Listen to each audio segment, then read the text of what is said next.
Desde semana passada, do domingo, Deus começou a falar comigo sobre dinheiro. A gente, durante uma semana inteira aqui, antes de eu viajar, a gente tratou sobre libertação, durante a semana, no final de semana. E Deus começou a falar comigo a respeito do dinheiro, sobre libertação na área financeira. E tudo que o diabo precisa, querido, na verdade, a única coisa que ele pode fazer para corromper a palavra de Deus é plantar engano.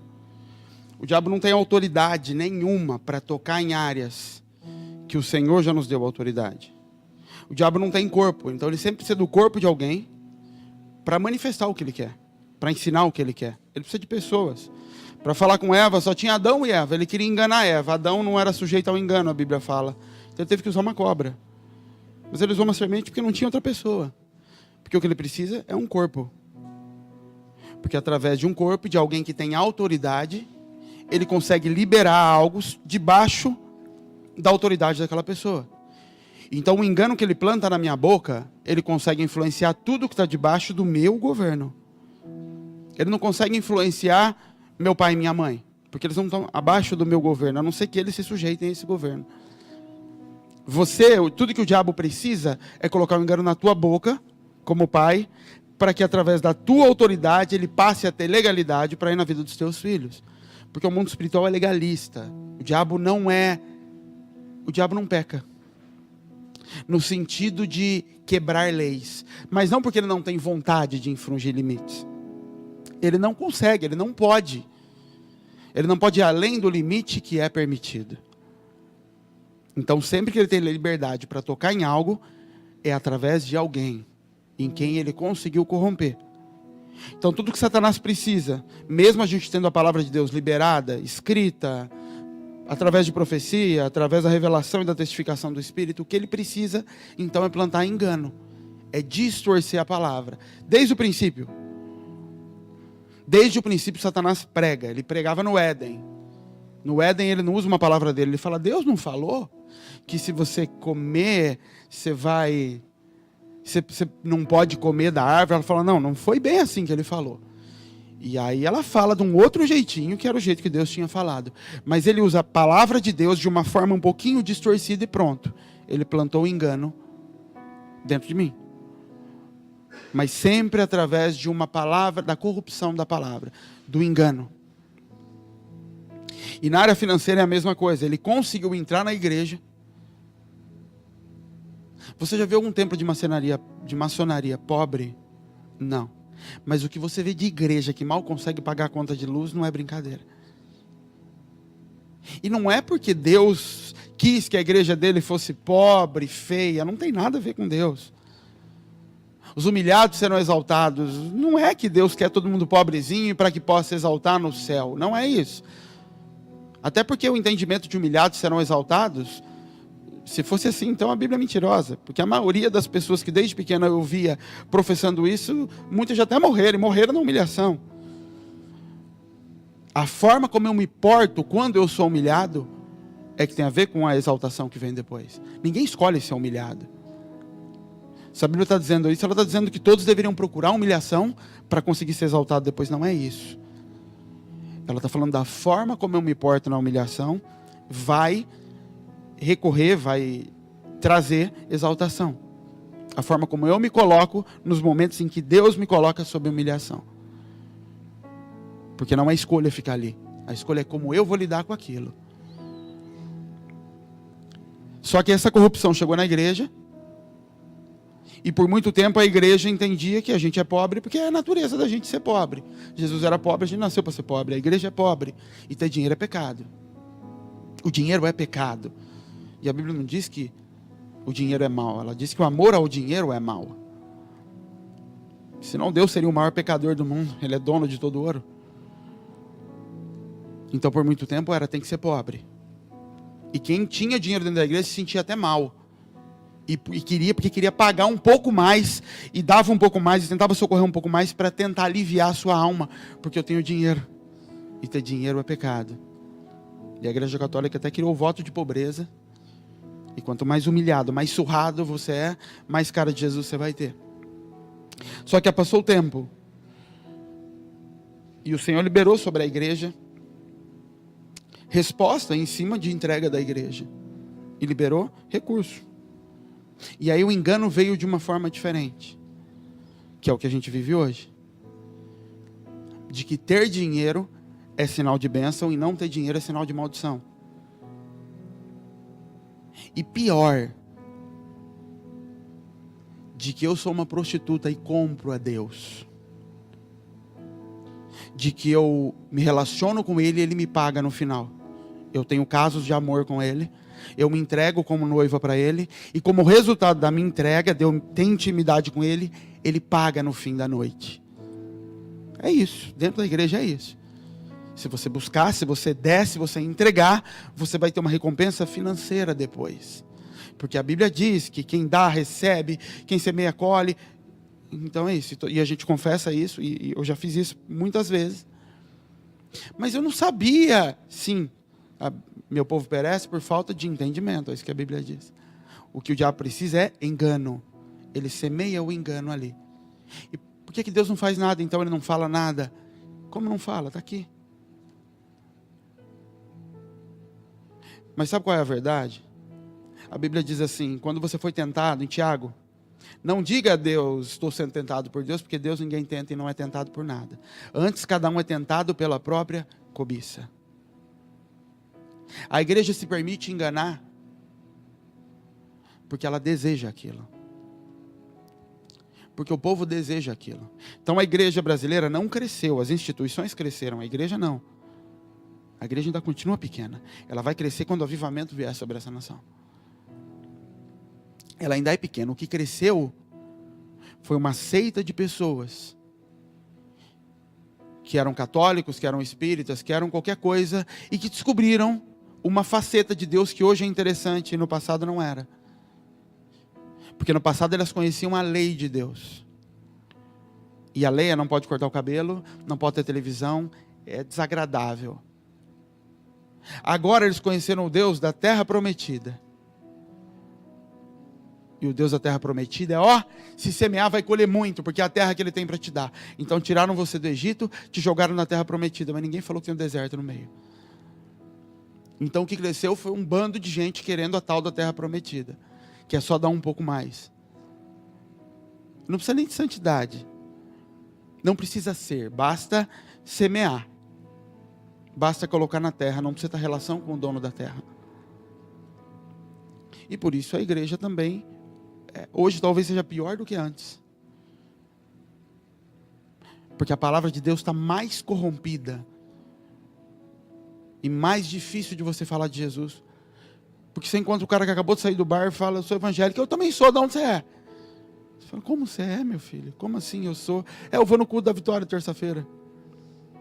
Eu ouvia muito isso quando eu trabalhava em empresa. Que ia no culto, eu sou evangélico. E, nossa. E tudo por causa de corrupção. Tudo porque Satanás corrompe a palavra. E aí quando eu comecei a pensar em dinheiro, sobre libertação, e eu comecei a abrir a Bíblia e tentar lembrar de histórias na Bíblia, onde que tem isso na Bíblia, onde que está na Bíblia. E Deus falou, de novo, vê como era lá no começo, como sempre. E eu fui lá em Gênesis 1 e 2, enquanto ainda era puro, enquanto ainda não tinha corrupção. E eu fui ler lá, abre sua Bíblia em Gênesis 3. Espírito Santo, nós clamamos pela Tua presença, Senhor. Nós damos uma ordem no mundo espiritual para que toda potestade e principado, Senhor, todo demônio, Pai, que barra o entendimento, Senhor, toda confusão na mente, Senhor, toda consagração de mente feita no passado, Pai amado, sobre mente, Pai, enquanto ainda éramos crianças, que tenta barrar a Tua palavra, tenta impedir o entendimento, tenta bloquear, Senhor, o acesso do Espírito a algumas áreas, seja quebrado agora em nome do Senhor Jesus. Você não tem autoridade sobre esse lugar, você não tem autoridade nessa casa. Nós te repreendemos em nome de Jesus. Verso 3:17. E Adão disse, porque deste ouvidos à voz da tua mulher, e comeste da árvore que eu te ordenei, dizendo, não comerás dela, maldita é a terra por causa de ti. Com comerá dela todos os dias da tua vida. Espinhos e cardos também te produzirá. E comerás a erva do campo. No suor do teu rosto comerás o teu pão, até que te tornes a terra, porque dela foste tomado, porque és pó, e em pó te tornarás. Isso aqui é a sentença sobre a vida de Adão.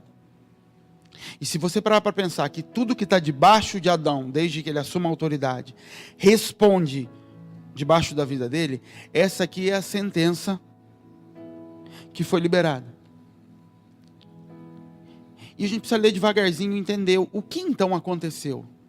Quais foram as consequências para Adão? Primeiro, Adão, e não em ordem de acontecimento, mas Adão perdeu o Éden. E o que era o Éden? Uma terra que Deus fazia frutificar, e era o lugar onde Adão ia se relacionar com Deus.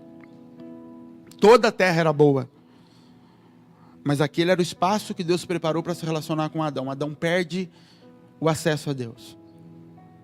A gente sabe que isso aconteceu. Adão saiu. Ele não tinha mais o lugar da presença de Deus andando. O mundo espiritual se fechou. Deus não tinha um corpo físico para andar no Éden. Adão é que tinha visão espiritual aberta. Já ouviu falar de visão aberta? Deixa eu falar, visão aberta é coisa do inferno, viu? Deus deu visão aberta. Não, o Éden fechou. A visão aberta do mundo espiritual, ela fechou. O que Deus deu para a igreja foram profetas, foram dons de revelação. Ele não abriu a visão. O que Satanás tenta fazer às vezes é abrir visão, nos colocar em contato com um mundo que nós não temos condições de lidar. Quando você ouve, alguém tem visão aberta, ele anda vendo demônios e não estou falando sobre revelação, Deus mostrar como acontece, muita gente vê aqui. Eu estou falando sobre alguém que anda. Você conhece gente assim? Eu vi demônio ali hoje, eu vi ali, eu estava andando, ele estava sentado do meu lado, isso é visão aberta. Isso é necessidade de libertação. Deus fechou e colocou um querubim na porta. Eu não entro, eu não vivo aquele lugar lá. Eu trago ele aqui para dentro agora. O Éden é aqui agora. Mas aquilo era a representação desse lugar, aonde o Senhor vinha, essa terra que frutificava. Então, quando Deus tira Adão do Éden, a primeira coisa que acaba ali, o homem perde o lugar de intimidade com Deus. Ele não tinha mais um lugar para isso. A segunda coisa que acontece, o seu corpo, Adão, é corrompido agora. Ele vai voltar para o pó. Ele não se sustenta em si mesmo. E como o espírito saiu, ele volta para o pó. Porque antes do espírito entrar, ele tinha até forma. Deus deu uma forma para aquele boneco de barro. Mas ele não tinha vida até que soprou o espírito. Agora o espírito volta. Você é pó e volta para o pó. Qual a terceira coisa que Deus fala que vai acontecer agora? Do suor do teu rosto você vai comer o pão. O que era tirar o pão? Dinheiro, provisão. Se Deus deu para Adão tudo o que ele precisava, e o que Deus deu para Adão? Deus deu casa para Adão? Não. Você imagina que no Éden Adão construiu uma casinha para morar? Não. Ele dormia na palha, ele dormia debaixo de uma árvore, não chovia. Só choveu em Noé. Ele não precisava de geladeira, ele não precisava de lugar para guardar roupa. Ele tinha nele e naquele ambiente tudo o que ele precisava. E o que ele precisava era provisão. E Deus diz assim, a terra vai produzir, Adão, a provisão. Volta um pouquinho para Gênesis 2. Versículo 5.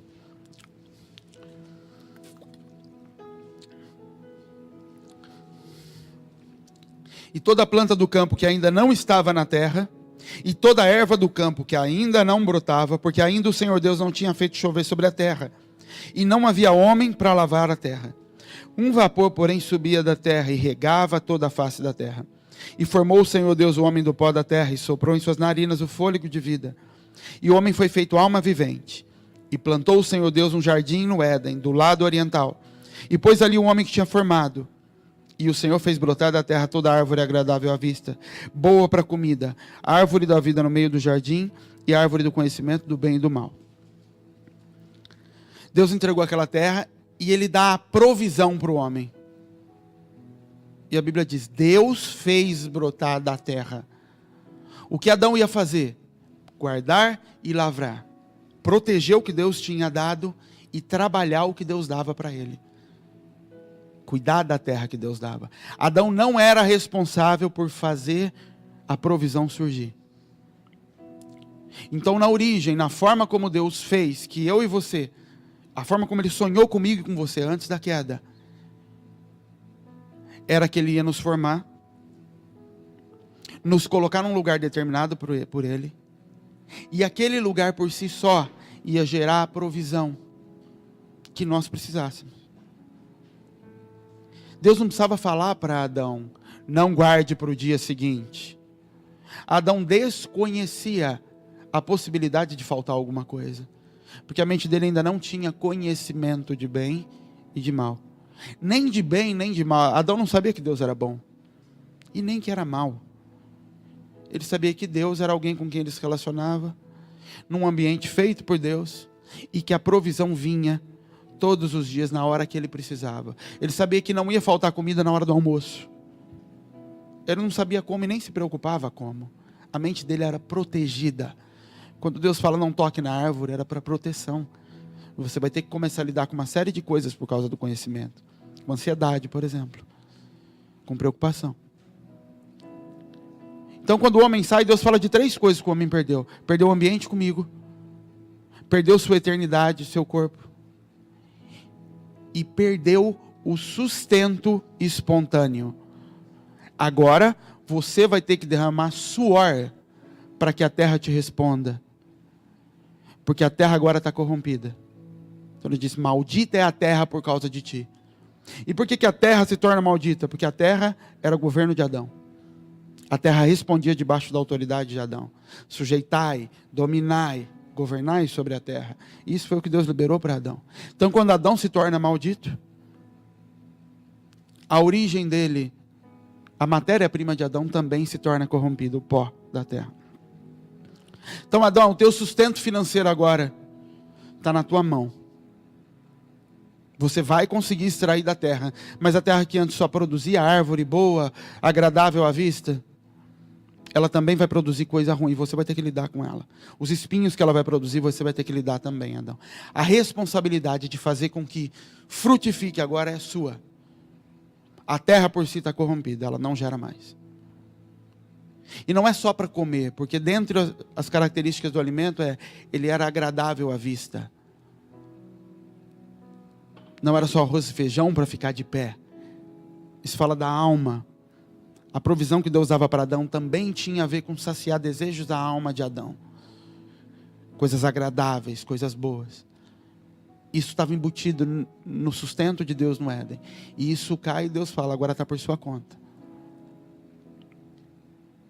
E Adão é colocado para fora dali.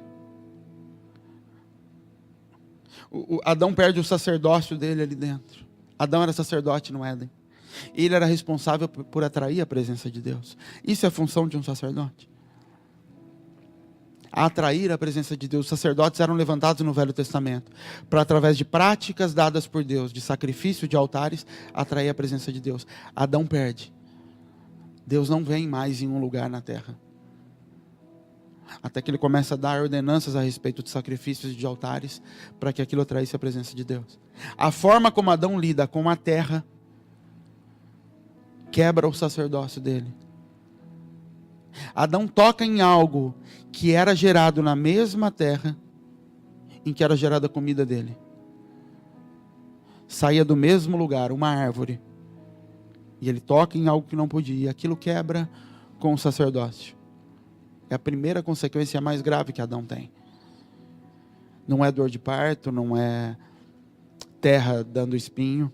É a perda do sacerdócio. Por isso Satanás toca tanto na igreja, na área financeira. No sentido de fazer com que homens toquem em frutos que não foram liberados por Deus. Ou que desejem tocar em coisas que Deus não liberou. E nesse caso não é nem dinheiro, conhecimento. Homens que querem se relacionar com Deus através do saber. Eu sei, porque isso faz com que você queira se aproximar de Deus de uma forma que é impossível. E isso, ao invés de produzir o sacerdócio tão esperado por esses homens, produz o contrário. A queda desse sacerdócio. E Adão é colocado para fora agora. Gente, você tem que entender como base o que é dinheiro. Olhando para Adão. Dinheiro é recurso para cumprir propósito. Só isso. Por isso que sem entender o seu propósito, esquece todo o resto. Se você não entendeu ainda em Deus, por que eu nasci? O que o Senhor tem para mim? Quando o Senhor escreveu os meus dias lá, Salmo 140 e alguma coisa. 119, não, é 119? Os meus dias foram escritos antes da fundação do mundo. Quanto, Mateus? 139. Os meus dias foram escritos antes da fundação do mundo, já estavam escritos. O que é que o Senhor escreveu a meu respeito? Porque se eu não souber o que o Senhor tem para a minha vida, como é que eu posso reconhecer o recurso que Ele traz? Ou que Ele deixa de trazer? Então as pessoas estão na igreja clamando a Deus, baseado na vida do irmão. O irmão sobe lá e dá o testemunho. Eu ofertei, eu participei daquela campanha, eu entreguei e Deus me deu um carro. E aí os outros irmãos entendem o quê? Temos que ofertar para dar um carro. E Deus está olhando e falando, não era nem um carro para ele, nem um para você. Porque o que eu tenho para você não é nem aqui, era para você estar em outro país nessa hora.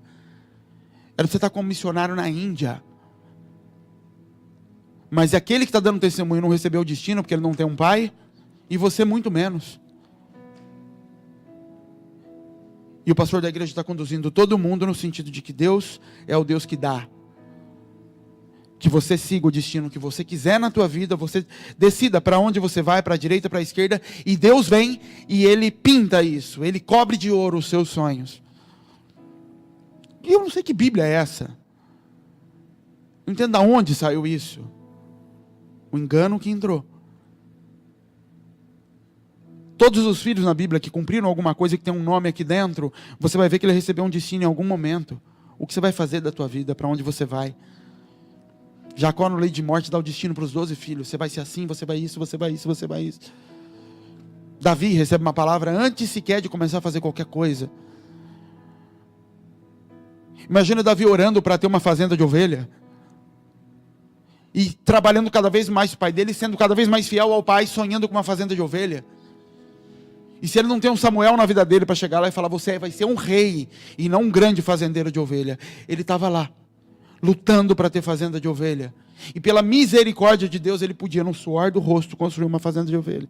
Ia chegar no fim da vida dele e dizer, olha como Deus é bom. Me deu uma fazenda de ovelhas. Você percebe? Porque ele só consegue entender que o fato dele gostar de cuidar das ovelhas do pai dele não tem a ver com ele ter sido feito para cuidar das ovelhas. Tinha a ver com ele ter sido chamado para ser pastor de Israel. Mas isso é revelado através de um pai sobre a vida dele. E todo o recurso que Deus tem para a vida dele vem em função do propósito da vida dele. Jesus não vem da raiz de Salomão, vem da raiz de Davi. Mas quem foi que recebeu a maior quantidade de recurso para produzir qualquer coisa nessa terra? Foi Salomão, não foi Davi. Porque o propósito de Davi não era construir templo, era o de Salomão. Quem é que tem o coração como o coração de Deus? É Salomão ou Davi?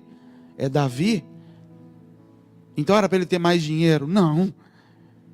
Porque o dinheiro tem a ver com propósito e não com agradar o coração do pai. Quando a Bíblia fala, querido, se você diz que ama a Deus, que é 1 João que fala isso. Se você diz que ama a Deus, mas não ama o teu irmão, é mentiroso. Porque como é que você pode amar um Deus que você não vê e não amar quem você vê? Isso vale para toda a relação na tua vida. Eu digo que o Senhor é meu Senhor, mas eu não respeito o meu marido. É mentira. Porque se eu não consigo me submeter a autoridades humanas, como é que eu vou me submeter a uma que eu não estou vendo? É mentira. A diferença é só que com Deus, Ele não está aqui na minha frente para me mostrar toda hora que eu sou rebelde. O meu marido, o meu pastor, o meu chefe, o meu qualquer coisa está. Então o que Deus está dizendo é, eu provo a tua relação na forma como você se relaciona aqui.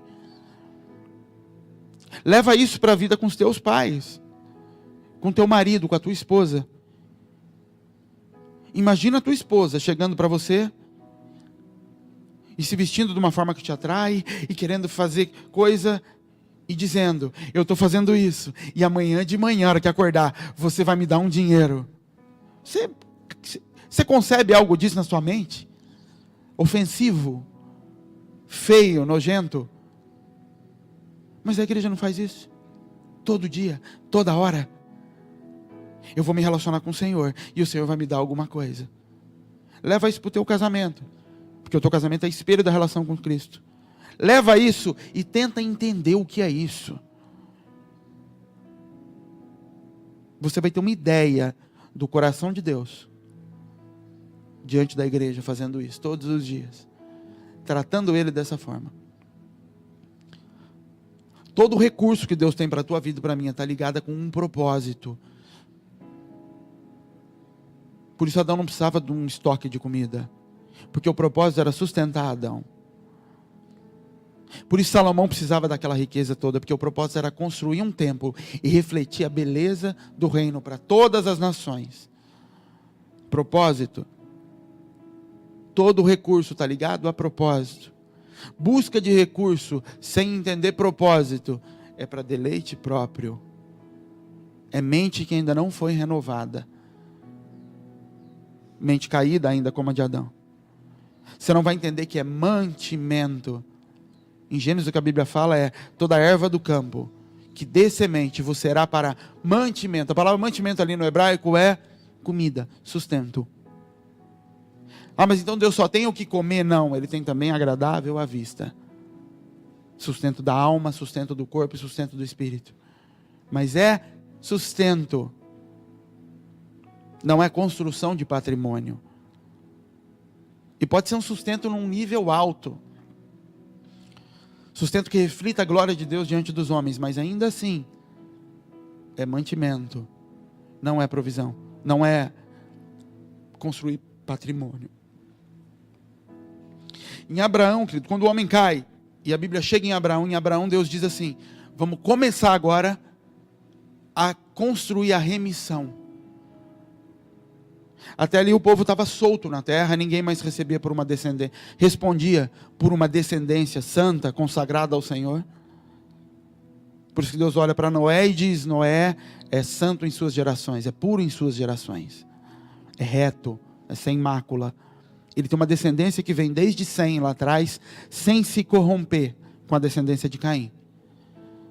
Ele pega alguém com descendência pura, levanta Noé.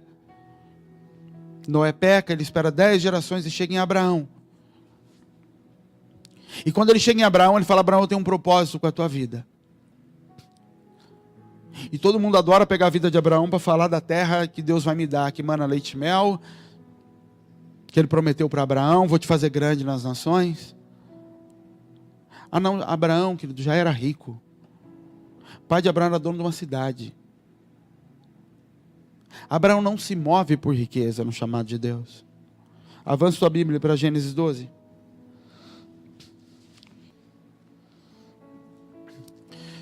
Ora, o Senhor disse a Abraão: sai da tua terra e da tua parentela e da casa do teu pai para a terra que eu te mostrarei. Te farei uma grande nação. Abençoar-te-ei e engrandecerei o teu nome, tu serás uma bênção. Abençoarei os que te abençoarem, amaldiçoarei os que te amaldiçoarem. Em ti serão benditas todas as famílias da terra. O propósito na Bíblia de Abraão, na vida de Abraão, não era: vou te dar dinheiro. Deus não chama Abraão, quando a Bíblia fala: vou te fazer grande, não tinha a ver com dinheiro, querido. Abraão nunca viu essa riqueza que Deus prometeu para ele. Abraão não viu a grandeza dos filhos, em propriedades, em nada. Abraão não viu mais do que ele já tinha. Abraão também não se moveu porque Deus prometeu para ele um filho. Deus não prometeu um filho para Abraão. Quando Deus promete para Abraão um filho, Abraão já estava há muito tempo expondo a casa dele no meio do nada, obedecendo a Deus. Deus fala para ele de descendência, e na cabeça de Abraão, a descendência que Deus estava prometendo viria através do servo dele. Quando Deus se apresenta para falar: vou te dar um filho, ele fala assim: viva o meu servo na tua presença, porque eu não tenho mais condições de ter filho, eu não tenho idade para isso. Abraão não estava se movendo por algo que Deus prometeu que ia dar para ele. Adão estava se movendo porque Deus pediu algo para ele. E quando Abraão se move, O propósito de Abraão, embora ele não soubesse ainda, era remir uma terra. Era entrar em Canaã, que é a terra prometida, e limpar aquele lugar de toda a descendência amaldiçoada de Cão. Quando eles entram destruindo. E a ordem de Deus é: mate todos. Não deixe a descendência sobre a terra. Entre em Jericó, acaba com tudo. Não se una com aquele povo. Porque o propósito não é dar para vocês uma terra para vocês plantarem. Isso é consequência. Uma terra que mana leite e mel, uma terra como era o Éden, que vai frutificar para vocês, é consequência de vocês limparem ela. Vocês tiram dela a maldição que está sobre ela e passam a ter direito de exercer sobre ela e tirar o fruto dela de novo. E isso é profético. Da mesma forma que o Egito é figura do mundo, a terra prometida é figura de uma terra que é limpa. Nós, como terra, sendo limpos, arrancando todo o vínculo com as maldições passadas. E em função disso, essa terra recebe sacerdócio e presença de Deus de novo e frutifica. Frutifica o que? Riqueza? Não. Provisão para um propósito. Então você tem que olhar para Abraão, você tem que olhar para o Egito. Abraão, Egito, deserto e terra prometida, entendendo o que é aquilo profeticamente.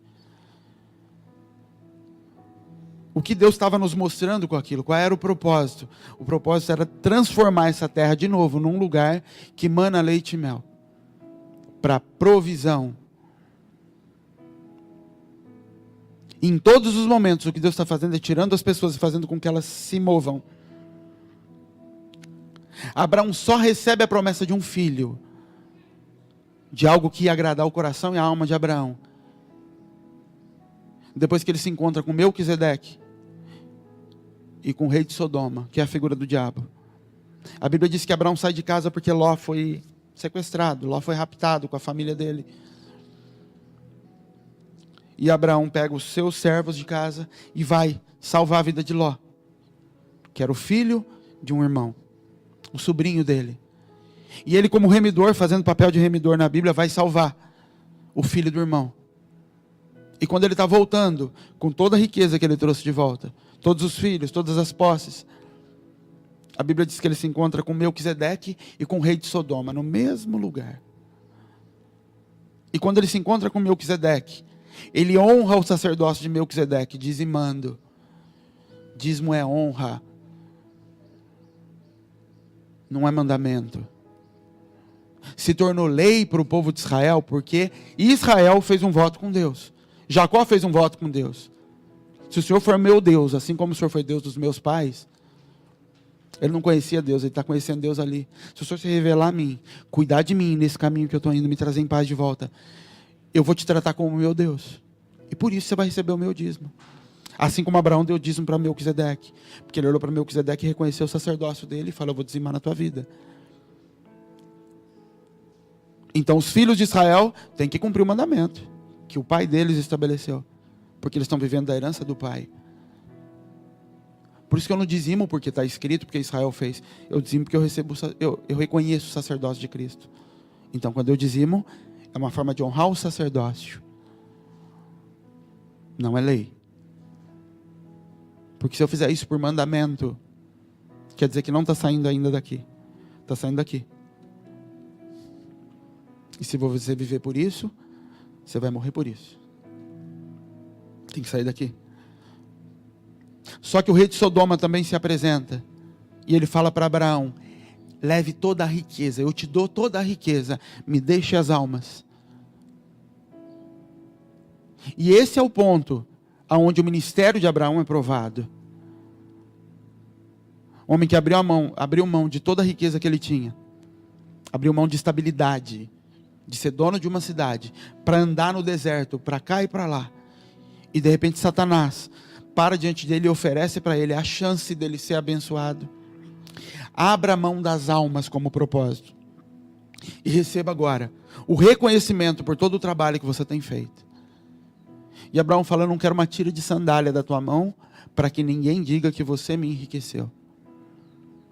E ele opta pelas almas. E quando ele sai dali, Deus se encontra com ele e fala: eu vou te dar um filho. Pela primeira vez Deus fala para ele: eu vou te dar um filho, da tua semente vai vir, não é do teu servo. O propósito de Abraão é revelado agora.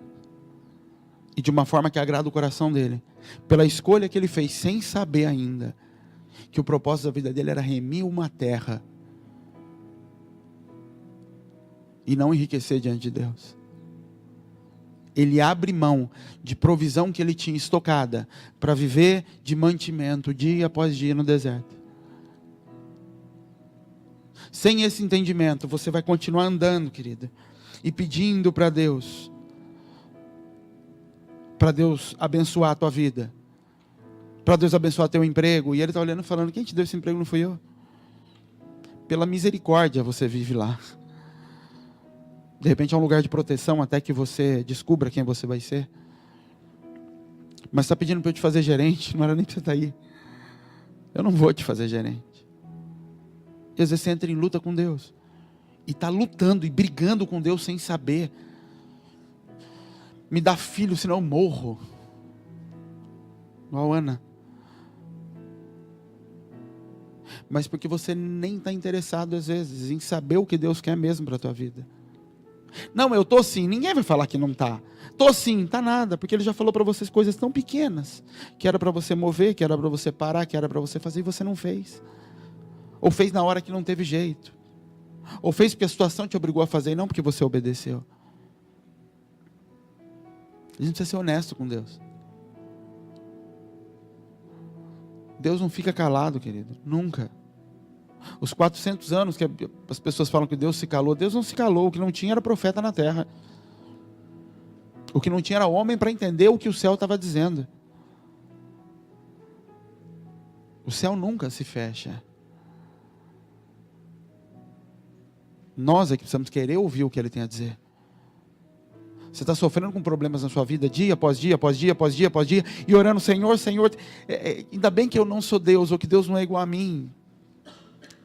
Que bom para você. Porque às vezes eu falo: como o Senhor tem paciência, Deus. E eu preciso ter paciência igual o Senhor. Porque o Senhor já cansou de falar qual é o problema. As pessoas não querem se mover porque aquilo dá trabalho. Então elas recebem uma palavra e ficam um tempinho ali atordoado com a pancada que levou. E no dia seguinte está lá de novo: Senhor, Senhor, Senhor, Senhor. Fala: com quem você está falando? Eu já te disse ontem o que era para fazer. E pela misericórdia Ele te socorre de novo daqui a um tempo. Mas você não cumpre o propósito. Você já parou para pensar naquele povo todo que saiu do Egito? Milhões e milhões e milhões de pessoas que morreram no deserto. Andando debaixo de uma nuvem. De uma coluna de fogo. Cobertos debaixo de um nome que todas as nações temiam. Ou as nações chamavam de loucos, porque estavam andando no meio do nada. Tendo descendência em Abraão, tudo certo, e morre no meio do caminho. Passa a vida inteira andando debaixo de nuvem. Eu conheço um monte de gente. A vida inteira debaixo de nuvem. Sabe o que é a vida inteira debaixo de nuvem? A vida inteira debaixo de uma palavra, de uma promessa que Deus diz que vai acontecer e nunca acontece. A vida toda andando ali, em círculos. E passa fome nesse período? Não.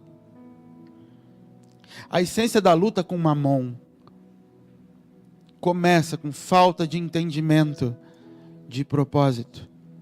Mateus 6, eu vou ler para você. 6:24 diz assim: ninguém pode servir a dois senhores, porque ou há de odiar a um e amar ao outro, ou se dedicará a um e desprezará o outro. Não podemos servir a Deus e a Mamon. A palavra Mamon no original é riqueza. E no Sermão do Monte, quando Jesus está falando isso, Ele solta isso.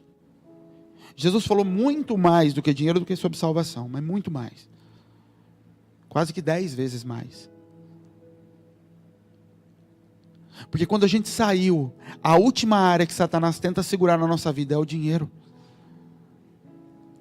Quando o povo está lutando no Egito para ser solto, e Moisés bate, manda recado para Faraó, manda soltar. Faraó vai fazendo propostas. A primeira delas é: fique aqui na terra. Então o Egito, como figura de mundo, Adore a Deus aqui no mundo. É o sou evangélico no bar. Adore a Deus aqui mesmo. E Moisés fala, não, a gente vai sair caminho de 3 dias. Tempo de morte, 3 dias. Não pode ser aqui.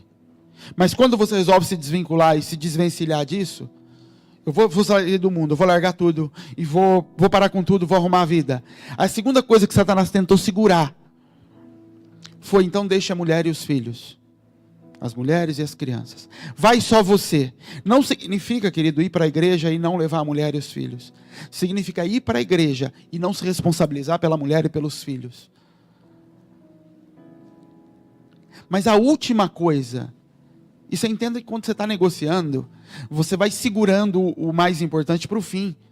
Você não abre no começo. A última proposta de Satanás, e por isso é que ele sabe que ele tem mais potencial para governar, é: deixe os rebanhos aqui, vão só vocês.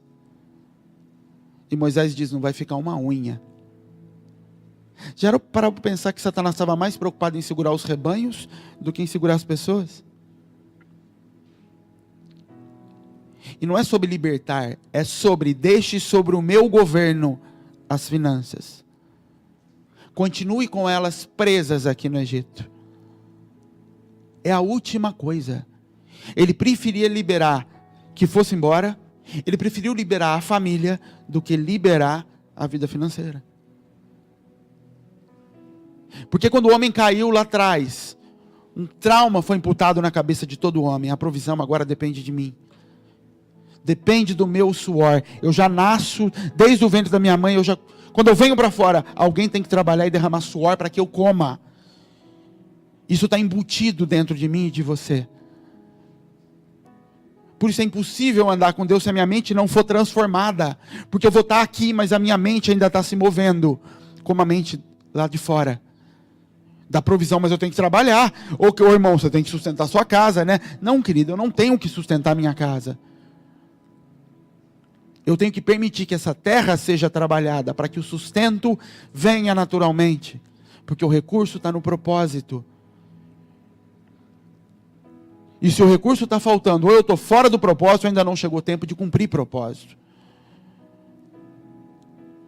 Porque quando Satanás libera, porque eu tomo e falo, não vou sair sem isso, e ele me libera do Egito, eu vou para um lugar chamado deserto, eu não vou para a terra prometida. E a frustração da maioria na igreja, porque eles estão achando que vão sair do mundo, e vão colocar o pé na terra prometida, mas terra prometida é para filhos de Israel. É para filhos. E eu tenho que morrer e nascer de novo. Isso leva um tempo. E Deus sabe que isso leva um tempo, que isso não vai acontecer. Mas a primeira coisa que tem que acontecer é entendimento.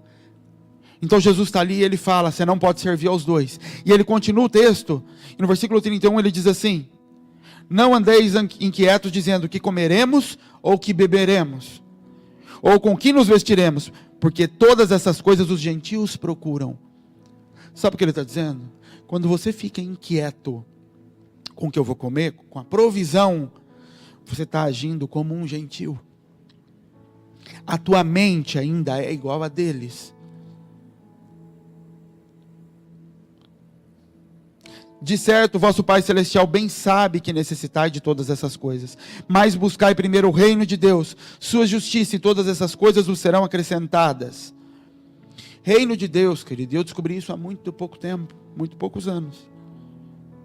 Buscai o reino de Deus, sua justiça, e as coisas serão acrescentadas. E eu entendi, e eu aprendi que eu vou buscar a Deus, vou buscar muito a Deus, e aí Ele vai cuidar dessas coisas. E não é isso que está escrito. Está escrito, buscai o reino de Deus e a sua justiça. O que é reino de Deus e sua justiça? Você tem que estudar o que é reino de Deus e sua justiça. Reino de Deus é, os pobres vão ter o que comer. Reino de Deus é um governo justo sobre a nação. Reino de Deus é cuidar das viúvas. Buscai isso. E buscai a justiça. Aplique o que é justo. Pratique a justiça. Não retenha o que é do outro. Socorro o necessitado. Buscai o reino e a justiça. E Deus vai te acrescentar todas as outras coisas. Não é buscai a Deus. Não é orar muito para que Ele acrescente as coisas. Seu filho precisa insistir muito para você dar comida para ele na hora do almoço? Não. Mas você acha que você tem que orar muito para Deus te dar dinheiro? Então você não entendeu ele como pai ainda. Você ainda está entendendo ele como Baal. Imagina, você. Ainda está. Ainda existe cravado dentro de mim resquício da mente de Adão. Ainda existe a sentença na minha mente de que sob o suor do meu rosto eu vou comer. E o que Deus faz, o que Baal faz é me ajudar a que o suor produza mais. Isso não é mente renovada e por isso eu não consigo entrar. Por isso eu não consigo entrar em terra prometida. Porque eu não consegui nascer de novo. A minha mente ainda se move preso em traumas de Adão. Eu acordo de manhã preocupado que se eu não arar a terra, ela não vai dar, porque ela é maldita. E eu tenho que me preocupar com isso.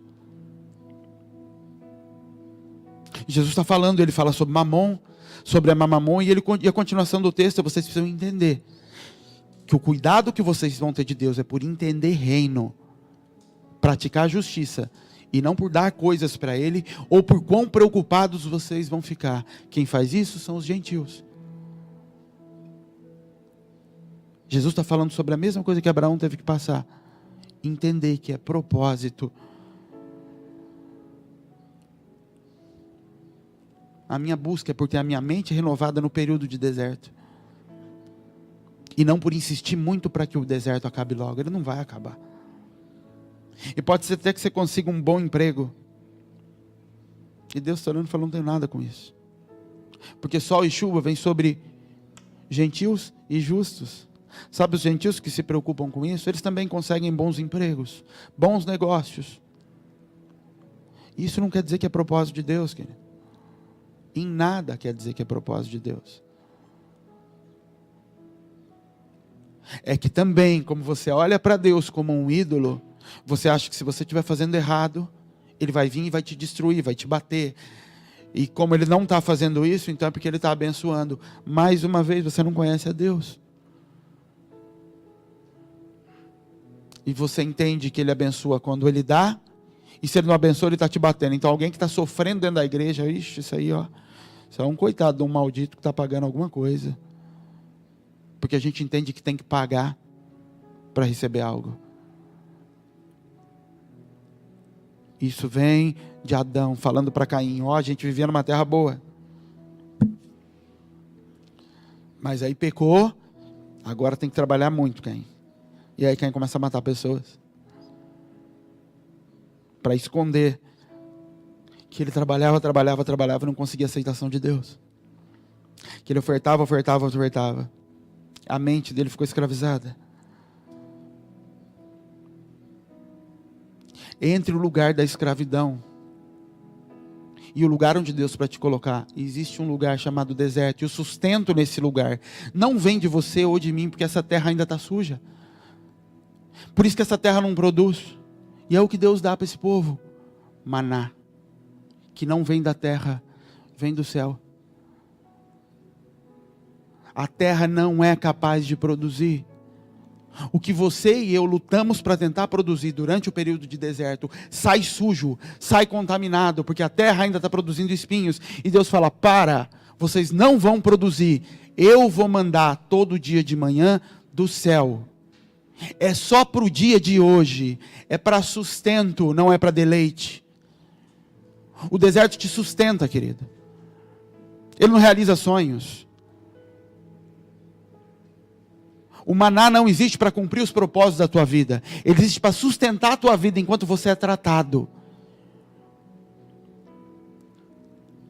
O problema é que eu não entendi isso. Então eu estou no deserto tentando fazer fazendas e construir fazendas. E de repente a nuvem se move.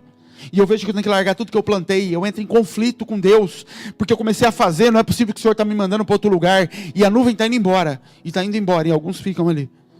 E outros abandonam tudo e vão atrás da nuvem. E aí vão começar a buscar em Deus. A hora que a nuvem parar de novo, o que é que eu faço? O que é que eu tenho que fazer? O que é que eu tenho que produzir? E Deus está calado. Eu não tenho que fazer nada. O teu sustento vai cair todo dia de manhã. E ai de você se tentar guardar para o outro dia. Cheira mal. A incredulidade fede, dá bicho. Porque uma das coisas que o deserto vai fazer com a tua vida é restaurar a mente de Adão incorruptível.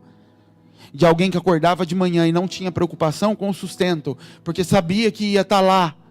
E o que Deus queria gerar naqueles homens no deserto, eram homens que acordassem de manhã, sem preocupação, com da onde vai vir o sustento. E o Senhor está dizendo, Ele vai vir todos os dias. Enquanto você não tem capacidade de gerar em você, pode até ter capacidade humana, mas o que sai de você ainda sai corrompido. Para de fazer, e deixa que eu vou fazer cair todo dia de manhã. Eu sustento. O homem queria fazer através do suor. E você pode até levar sustento para a tua casa através do suor. O que você não restaura através do suor na terra prometida é o sacerdócio. Você pode restaurar a provisão. O sacerdócio não é restaurado. Em Ezequiel 30 e alguma coisa, 34 se eu não me engano, Deus diz assim, o sacerdote, quando se apresentar diante de mim, usará calças de linho, não colocará roupas que o faça suar. O que Deus estava dizendo com isso? Não é por sacrifício que se restaura sacerdócio. Você não derrama uma gota de suor para estabelecer caminho comigo. O caminho com Deus é restabelecido através de palavra, não de trabalho. Se eu orar muito, eu vou me aproximar de Deus. Se eu trabalhar muito, eu vou me aproximar de Deus. Não pode haver suor. E quanto mais você trabalha para tentar estabelecer o lugar prometido por Deus, que é a terra prometida, que é a figura do Éden, quanto mais você faz isso e derrama suor, você até pode conseguir levar provisão para a tua casa. Mas o sacerdócio de Adão, você não consegue restabelecer, porque é baseado em suor. O suor de Cristo se converte em sangue, porque o preço do sacerdócio é sangue e não suor.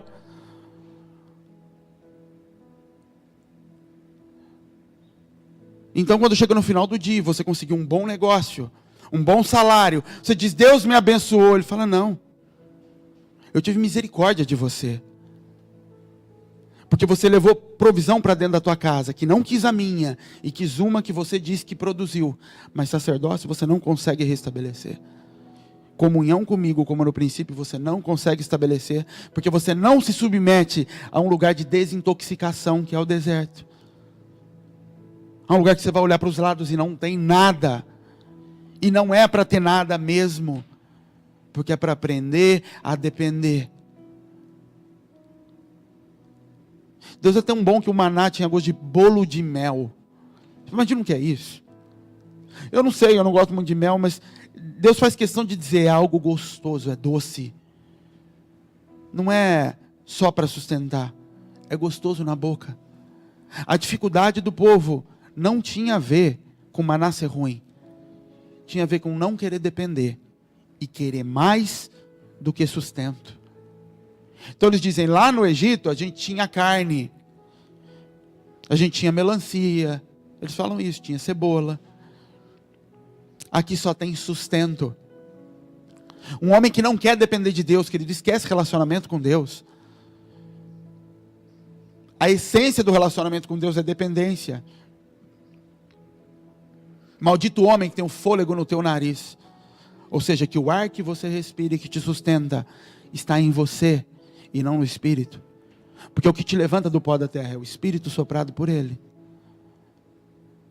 Sem dependência, você pode clamar por dinheiro o quanto você quiser, clamar por restauração de vida, clamar por propósito, não vai acontecer.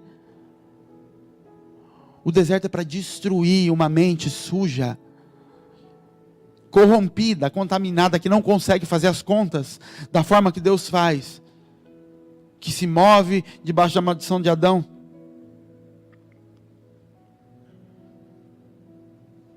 O maná é um período de Deus cuidando de você, enquanto a terra ainda não pode produzir. O maná pode ser teu emprego, pode ser gente mandando dinheiro para tua casa, pode ser uma série de coisas. Mas você não entra se você murmurar e não se submeter a Ele. A maioria dos homens não entrou, morreram todos, Porque murmuravam, porque reclamavam, porque não entendiam que o que Deus queria era submissão, era rendição. Homens sustentando suas posições diante de Deus, sem ceder, sem se entregar, achando que era questão de tempo. Vai passar o tempo e Deus vai pôr a gente para dentro, vai passar o tempo e vai acontecer. Porque eu estou ouvindo promessas, e tem gente boa, tem Josué, tem Caleb ali. Você acha que Deus ia deixar esses homens pagar o preço no meu lugar? Só porque eu estou? Não estou. E eu estou quietinho no bonde, que vai entrar e a gente vai entrar. Sabe o que Deus faz? A incredulidade do povo faz com que eles mandem espias. E quando os espias contam do desafio daquela terra, eles murmuram e não entram. Você não entra em terra prometida de bonde, querido. Você não entra porque você é filho de alguém. Você não entra porque você anda com alguém. Você entra porque você venceu o deserto. Porque a tua mente foi renovada no deserto. Porque toda maldição vinda lá de trás morreu naquele lugar. E morreu porque a única provisão que eu permito dentro da minha casa é maná. Porque o único movimento que eu faço é o que a nuvem faz. E se ela ficar 3, 4, 5 meses parada, eu fico 5 meses parado, sabendo que o maná vai cair. Mas os anos estão passando, eu não estou produzindo nada. É isso mesmo. Os anos estão passando, eu não estou produzindo nada. E daí? Quem é o dono do propósito, não é ele? E se o propósito da vida dele for com 60 anos eu fazer algo, eu estou com ele para cumprir um propósito nele, para agradar o coração dele ou para ele agradar o meu coração? E nisso você passa a conhecer o teu coração. E não é para você tomar isso como acusação, mas para você poder ter a chance de olhar para dentro de você e falar: esse sou eu mesmo. Senhor, o que eu tenho está aqui, ó, eu sou egoísta mesmo. Eu estou olhando para mim. E não importa se eu aprendi errado, se eu que desenvolvi isso, o que eu tenho hoje é isso aqui. Não vai ser por engano que eu vou morrer. Pode ser por escolha, mas não vai ser por engano. Porque eu passei a entender o que está acontecendo aqui dentro.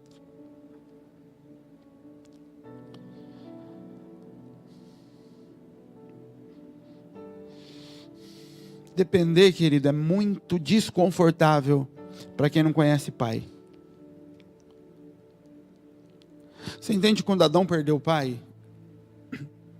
A primeira coisa que aconteceu com ele é: eu tenho que trabalhar. Depende do meu suor, porque eu não tenho mais um pai que proveja isso. Para quem teve pai, e teve bom contato com o pai, teve uma família estruturada, ele tem muito menos dificuldade em independência. Porque ele cresceu dependente. Ele cresceu sabendo que a provisão ia vir. Ele cresceu sabendo que quando ele adquirir cidade para estudar, ia ter o pai que ia ajudar. Ele cresceu sabendo que quando ele precisasse trabalhar, o pai ia intervir, arrumar um emprego. Ele aprendeu um pouco mais sobre Deus através da figura do pai. E esse é o propósito da figura de um pai: refletir a imagem de Deus para uma criança.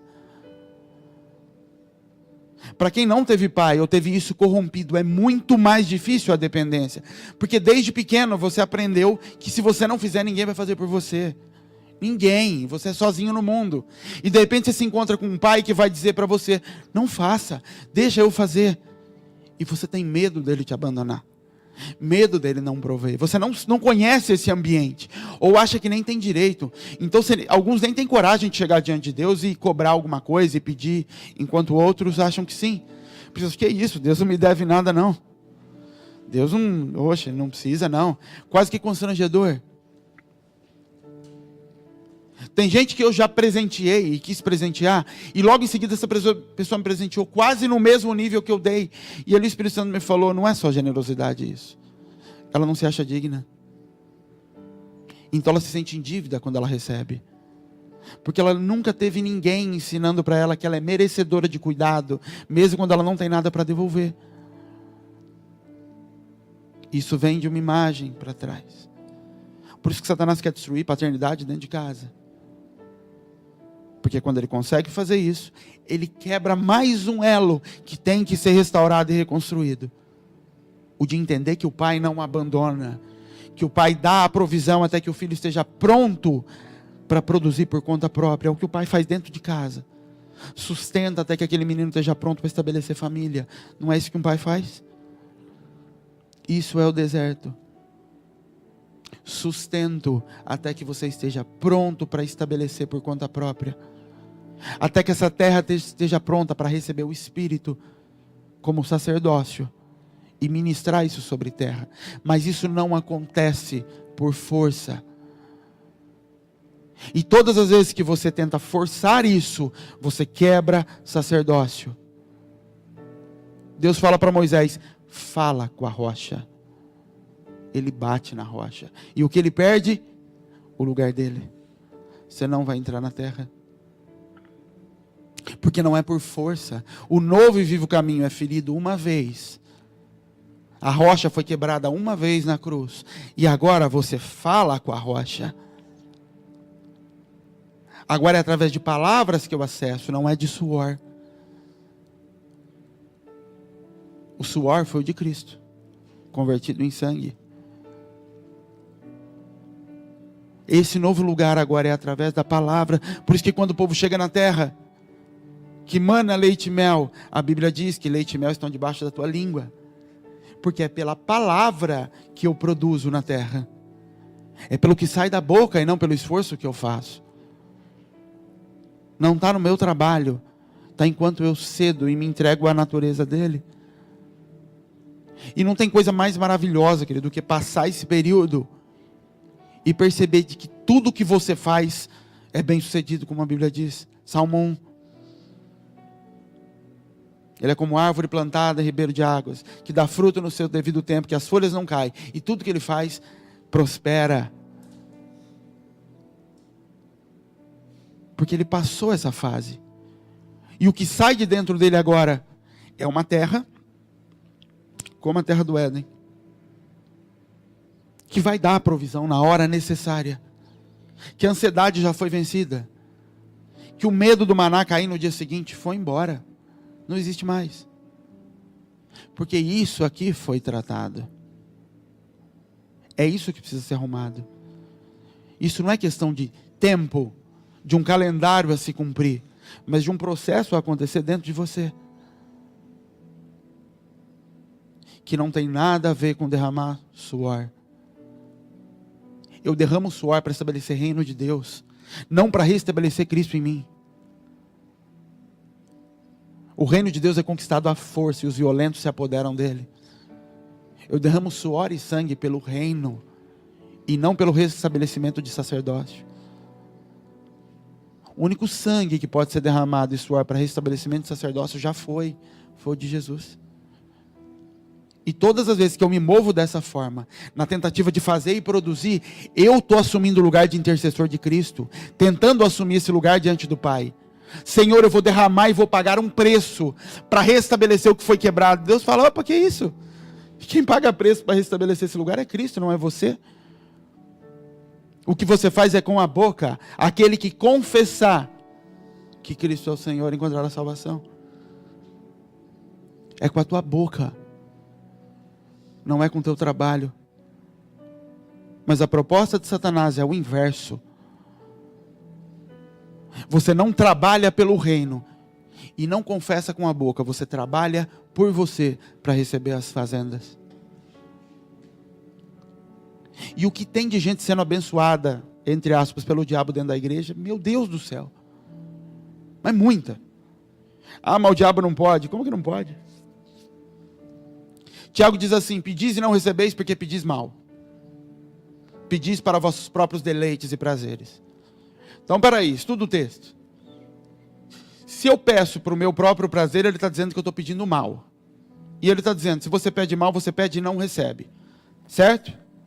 Então, de acordo com Tiago, se você pede para os próprios prazeres e desejos, Deus não dá. Ponto. Mas tem gente recebendo? Tem. Tem gente participando das tais campanhas de oferta e recebendo? Tem. Mas ou a Bíblia é mentirosa, Tiago falou uma loucura ali, ou não é Deus que está dando. Quem é que dá então? O diabo dá. Porque o diabo, querido, está andando no mesmo lugar em que Deus visita, o diabo também visita.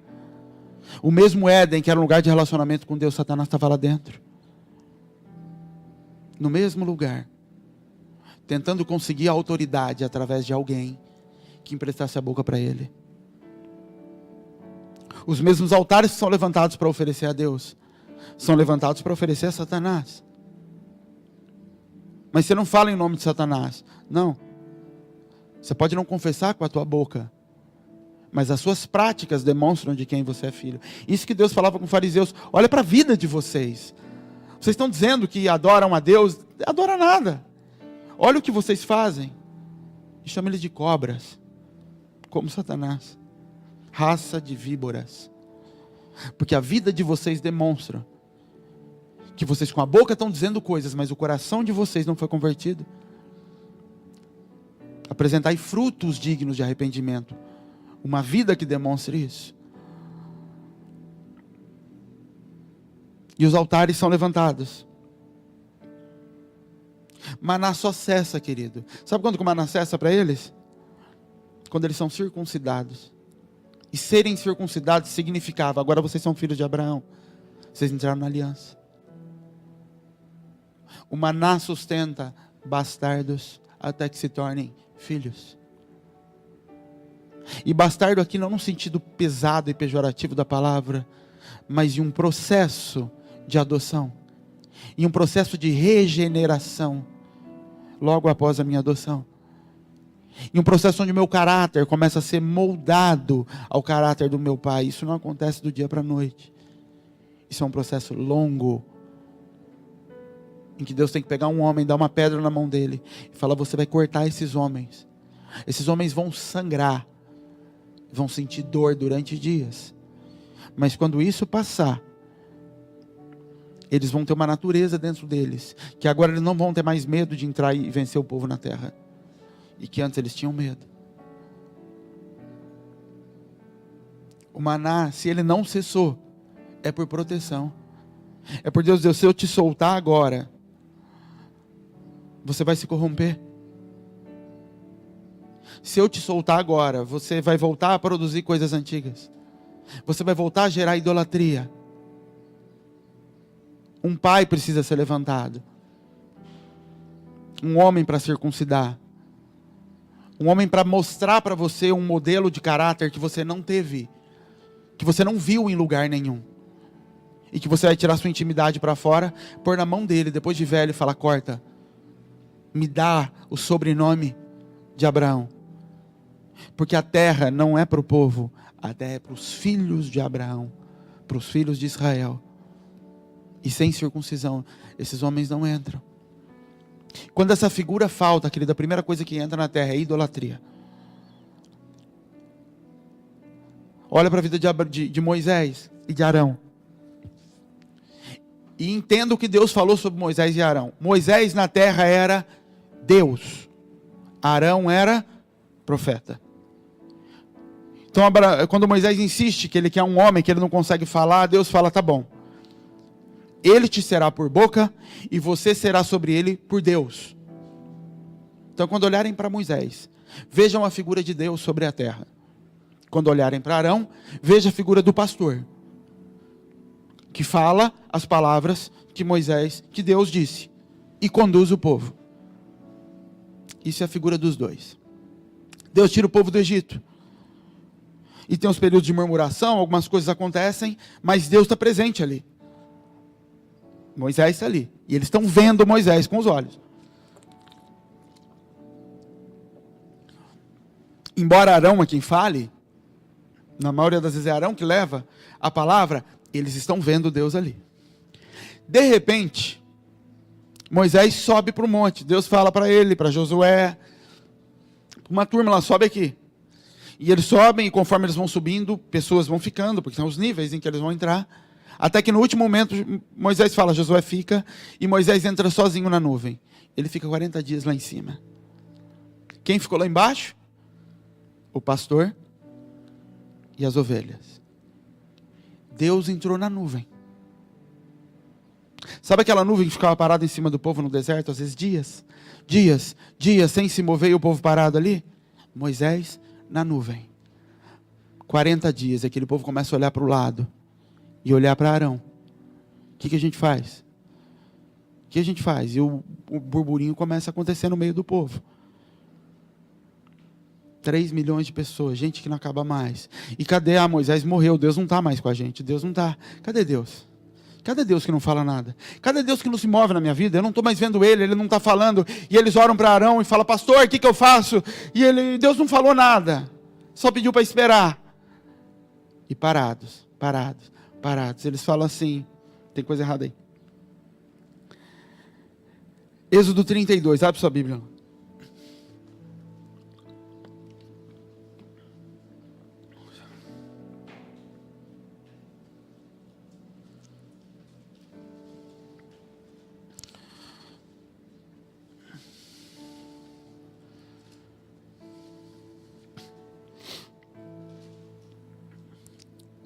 Versículo 1.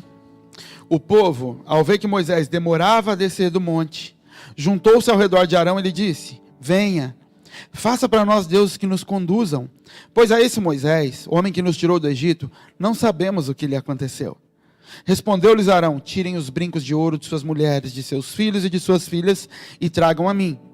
Todos tiraram seus brincos de ouro e os levaram a Arão. Ele os recebeu e os fundiu, transformando tudo num ídolo que modelou com uma ferramenta própria, dando-lhes a forma de um bezerro. Então disseram, eis aí os seus deuses, ó Israel, que tiraram vocês do Egito. Vendo isso, Arão edificou um altar diante do bezerro e anunciou, amanhã haverá uma festa dedicada ao Senhor. Na manhã seguinte ofereceram holocaustos e sacrifícios de comunhão. O povo se assentou para comer e beber, e levantou-se para se entregar à farra, falando na minha versão. Então o povo olha, Deus não está mais ali, na figura de Moisés. Deus não está, ficou o pastor. E como o pastor não recebeu uma palavra de Deus para a vida do povo, do que é para fazer, o povo começa a cansar e fala assim, esse Deus, acabou. Eles viram para o pastor e falam assim, pastor, faça deuses para nós.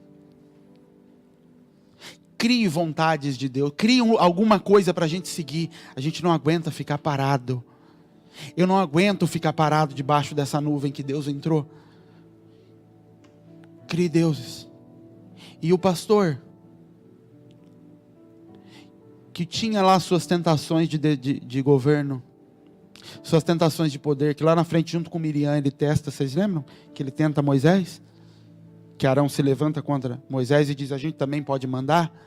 Isso já estava dentro de Arão. E esse pastor cede facinho à igreja. O que vocês querem? A gente quer deuses.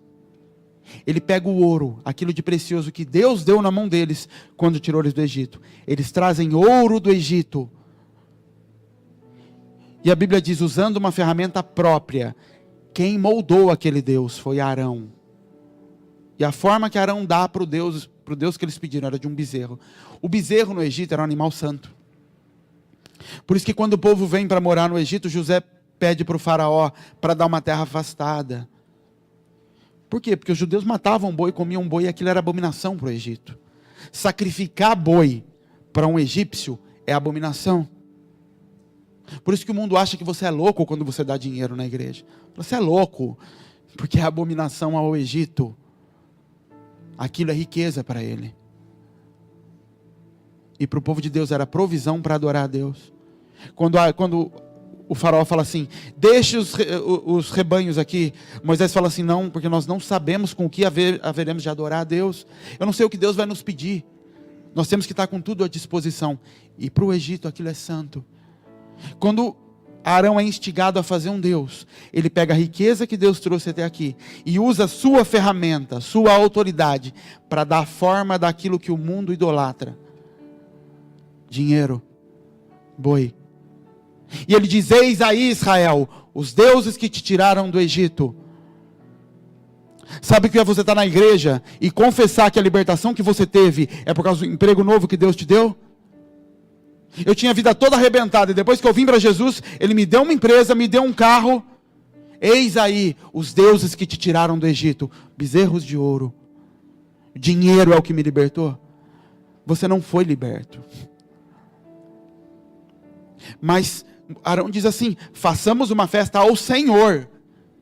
Eles estão fazendo aquilo como se fosse para Deus, com um sacerdote liderado por Deus, debaixo da nuvem, no pé do monte, o lugar certo, a pessoa certa, o povo certo, adorando outro Deus. Você percebe isso dentro da igreja? As pessoas adorando o dinheiro e dizendo: Ele nos libertou, e chamando Ele de Senhor, chamando Ele de Deus, de o Deus. E Ele está olhando e falando: não é para mim. Vocês estão me identificando a minha libertação no bezerro. Quando Moisés olha para Arão, Arão fala assim: eu não sei de nada. Eu joguei o ouro lá e puf, saiu um bezerro. Ele fala desse jeito. O bezerro saiu sozinho. Pastores que vão se apresentar diante de Deus um dia vão dizer: mas foi a igreja aí que eles pediam isso, eles queriam isso. E Deus falando: sim, você estava falando o meu nome. E cedeu ao que a igreja queria, ao invés de exercer governo sobre ela. Acabe com Jezabel. Você cedeu a Acabe. E agora o povo está sacrificando a Baal no mesmo altar onde sacrificava a mim. Então Elias, quando se apresenta, Elias tem que falar: decidam, vocês adoram a Deus ou adoram a Baal? Escolhe, porque está acontecendo tudo junto. Enquanto Elias chega e libera uma palavra: Senhor, mostra para esse povo que há Deus em Israel. E puf, o fogo cai, os sacerdotes de Baal se cortam, se sacrificam, sangue e suor, para atrair a presença de Deus. Cada vez, querido, que você participou de um culto, que você participou de uma campanha, em que você colocou dinheiro em cima do altar, porque Deus ia me devolver, você levantou um altar a demônios, da mesma forma que esse povo fez, da mesma forma que o povo de Israel fazia no tempo de Baal, levantava altares a outro Deus, dizendo que era para o Deus de Israel, e não era. E o que tem que acontecer com esses altares? Eles têm que ser quebrados. Todo o sacrifício de dinheiro que você já fez na vida, em troca de recurso financeiro, para pensar, você não ofereceu um animal, porque se fosse um animal, cheio de sangue num terreiro de macumba, você fala: meu Deus, eu fiz um sacrifício um dia, eu entreguei um animal, para receber um bom emprego, eu preciso quebrar isso, pastor, eu preciso quebrar isso, nossa, eu derramei sangue lá. Você não fez isso, você levou dinheiro diante de Baal, achando que era para Deus, porque esse era o modelo do Egito, e levou em troca de receber mais dinheiro depois. Isso é consagração, querido. Isso é consagração a Mamon. Deus nunca pediu dinheiro como restauração de propósito, como restauração de lugar de comunhão. Agora, para isso você precisa entender que dinheiro na tua vida é só recurso para cumprimento de propósito. Deus tem propósito que eu tenha 3 filhos. Ele vai me dar recurso para o cumprimento do propósito de 3 filhos.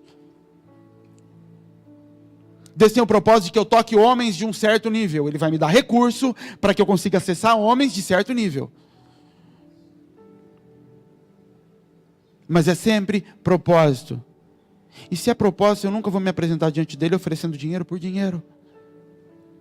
Porque eu estou querendo recurso para quê? Se não é para propósito. Por isso que essa libertação, ela começa lá atrás, com a tua mente sendo reformada. Por que eu fui feito? Porque Adão, quando é feito e ele recebe o Espírito, a primeira coisa que ele descobre: Adão, prazer, eu sou Deus, eu te fiz. Você vai governar tudo aqui, vai cuidar de tudo, vai lavrar e vai guardar. Entendeu? Entendi. É isso, vai.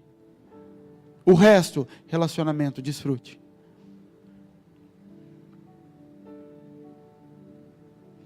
Mas a gente tenta começar com Deus ao contrário. Eu me aproximo de Deus pelo desfrute. E aí me dizem que para ter desfrute eu tenho que ter relacionamento. Entendi. para eu ganhar um salarinho no fim, eu preciso me entregar a ele como uma prostituta.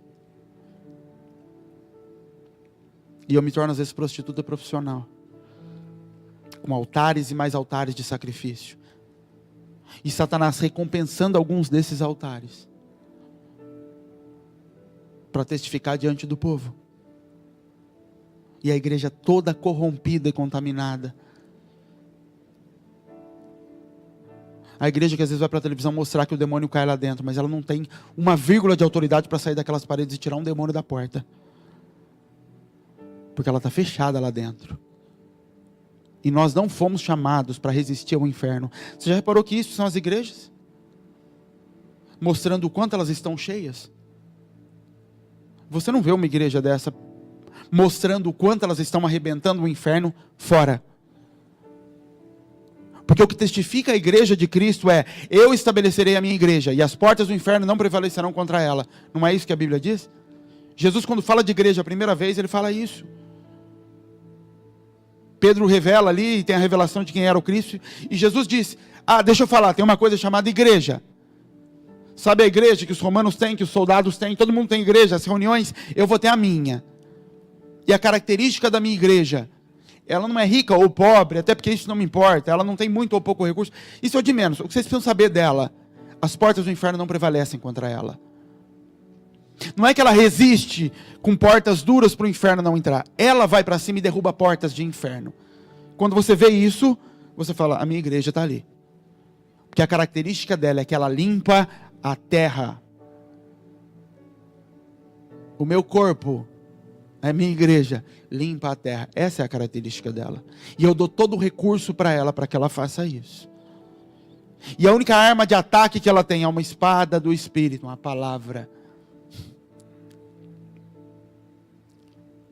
Todo o resto, querido, são centros de idolatria, fechados, guardados, levantando altares e ídolos a quem eu sou e a quem você é. Onde não existe morte. E o povo vai para o céu? Muitos vão. Muitos vão. Misericórdia é o nome disso. Não é propósito. A gente tem que voltar ao princípio. Por isso que Deus sempre fala comigo sobre assuntos cruciais. Ele fala: volta lá em Gênesis 1 e 2, vê como era lá. Porque lá era incorruptível, estava puro. Lá você vai entender tudo o que é necessário, tudo o que precisa. E se precisar de mais, Ele vai dar mais. Adão não tinha roupa. Jesus já fala: os lírios do campo se vestem bem. Você acha que Deus não vai vestir vocês também? Porque agora é necessário. O propósito foi ampliado.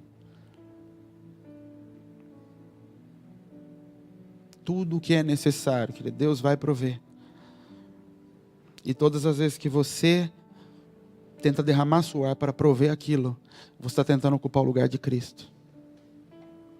Como intercessor que paga preço para restabelecer lugar de comunhão e de adoração. Você não pode fazer isso. Fica de pé.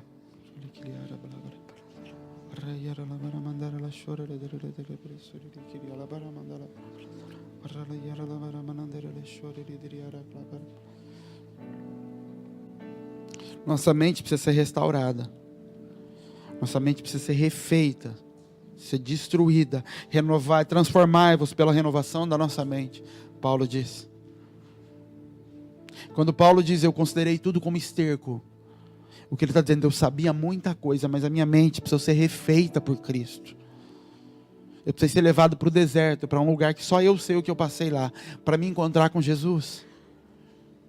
Você não vai conhecer Jesus, querido, andando no caminho, chamando Ele para andar no caminho que você já anda. Você vai conhecer Jesus falando para Ele: o que eu levo aqui da terra? Da terra que eu estou hoje, o Senhor está me chamando para andar para um outro caminho. O que eu levo, Deus? Ele fala às vezes: não leva nada, deixa até o emprego. Às vezes Ele fala: deixa as amizades, deixa esse tipo de negócio que você faz. Porque eu quero restabelecer algo. E que a tua mente não vai conseguir entender ainda. Porque a tua mente ainda é a mente caída de Adão. Ela ainda faz contas de como eu vou pagar no fim do mês. E Deus está falando, anda, eu estou falando para você andar, e você está fazendo as contas. E aí tem um choque dentro de você, e um conflito muito grande de como vai ser. Ele fala, a cada dia o seu mal. Maná é sustento. Mas eu preciso comprar roupa. As roupas duraram, os sapatos cresceram no pé, e ninguém sabe explicar como. Porque a provisão está no propósito, a provisão está no caminho. Sempre. E quantas vezes a gente já viveu isso aqui? Quantas palavras a gente já recebeu de ir para um país, de ir para um lugar e marcar a data de viagem sem ter o dinheiro? E o dinheiro ia aparecendo ao longo do caminho. Porque o propósito, o recurso está no caminho do propósito. E Deus mandando a gente vir para cá, pega um lugar desse, dá o lugar, e a gente chega e fala, o que eu vou pregar? Ele fala, o recurso para o que você precisa ensinar está no caminho.